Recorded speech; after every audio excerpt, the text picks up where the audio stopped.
Hello बच्चों। यहाँ हमें क्वेश्चन में दिया गया है जो एक प्रीवियस क्वेश्चन था, प्रीवियस सिचुएशन थी। उसमें हम उससे हमें टेंशन स्ट्रिंग से ढूंढना है और दूसरे पार्ट में उसी से टाइम पीरियड ढूंढना है जब हम उसको रिलीज़ करते हैं। ठीक है, जो उसके बाद वो स्मॉल ऑसिलेशंस करता है उसका जो टाइम पीरियड हमें ढूंढना है। तो क्वेश्चन में बता देता हूँ क्या था प्रीवियस वाला। एक ऐसी कंडक्टिंग वॉल थी, ठीक है, इसका कुछ जिससे इलेक्ट्रिक फील्ड आती थी, पास होती थी। उससे एक स्ट्रिंग ऐसे अटैच थी, यहाँ पे एक मास था। ठीक है, ये इस वर्टिकल से 60 डिग्री बना रहा था। ये था क्वेश्चन। उससे हमने बाकी का प्रीवियस पार्ट कैलकुलेट किया था जो कि सिग्मा था। ठीक है, अब यहाँ से हमें इसका क्या ढूंढना है, टेंशन ढूंढना है। अब टेंशन किसी भी स्ट्रिंग के अलॉन्ग, स्ट्रिंग में उसके स्ट्रिंग के अलॉन्ग होती है। ठीक है, उसका टेंशन ढूंढना है। उसके बाद उसका टाइम पीरियड ढूंढना है। ठीक है, सबसे पहले हम टेंशन ढूंढते हैं। इसका जो जो भी होगा, अब देखो ये 60 डिग्री है, इसके साथ 60 डिग्री बनाता है।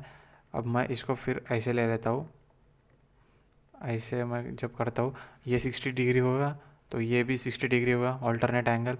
ठीक है, अब ये टी है, ये 60 डिग्री है, तो ये वाला पार्ट होगा टी कॉस थीटा, ये लेफ्ट साइड वाला होगा टी साइन थीटा। और ये ऑब्जेक्ट ऐसे यहाँ पे हवा में, तो नीचे एम जी भी ऐड कर रहा हूँ। ठीक है, therefore T cos theta is equal to M G. ठीक है, इससे बैलेंस कर रहा हूँ। हमें ढूंढना है टेंशन, कॉस थीटा, थीटा पता है 60, therefore T is equal to M G by cos 60। ठीक है, हमारे पास मास की वैल्यू है और बाकी सब वैल्यूज़ है। इन सबको अगर हम सब्स्टिट्यूट कर देंगे तो हमारे पास टेंशन आ जाएगा 0.2 न्यूटन के करीब। ठीक है, जो प्रीवियस प्रॉब्लम में था। अब हमें करना है पार्ट सेकंड, यानी कि बी पार्ट। हमें टाइम पीरियड ढूंढना है। हम टाइम पीरियड का फॉर्मूला जानते हैं स्ट्रिंग के लिए, 2π√L/g।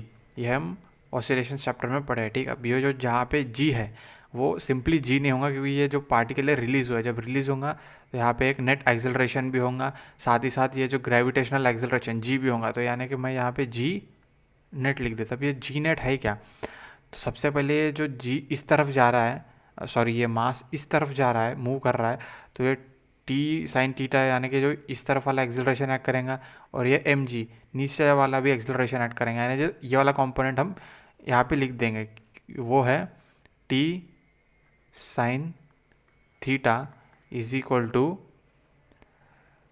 Sigma Q by 2 epsilon nought. अब ये सिग्मा 2/2 एप्सिलॉन कहाँ से आया? जो हमने पिछले प्रीवियस प्रॉब्लम में कैलकुलेट किया था वहाँ से। अब ये जब ये ऑब्जेक्ट सीधा यहाँ से मूव कर रहा है और ये एम जी और थीटा के बीच में एंगल जो है 90 डिग्री होगा, तो देयरफॉर ये इसकी वैल्यू 1 हो जाएंगी। अब ये जो टी है ये फोर्स है, टेंशन यानी एक प्रकार का फोर्स ही हुआ। ठीक है, तो ये इसको मैं ऐसे लिख सकता हूँ, mass into acceleration sigma Q by 2 epsilon nought. अब एक्सेलरेशन ढूंढना है, sigma Q by 2 epsilon nought times M. ठीक है, ये एक हो गया।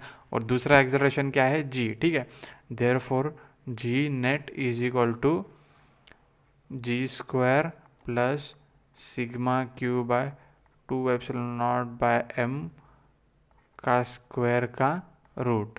ये होता है सेकंड पार्ट, यानी कि जी नेट, यानी कि जो निचले वाला टर्म।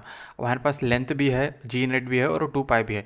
बस हम वैल्यू सब्स्टिट्यूट कर देंगे, 2π टाइम्स अंडर रूट एल की वैल्यू कुछ 10 सेंटीमीटर के अराउंड थी, तो 10⁻⁻² लिख दूंगा, divided by G square plus sigma Q by 2 epsilon nought times M, इसका भी होल स्क्वायर, और ये पूरा अंडर रूट में।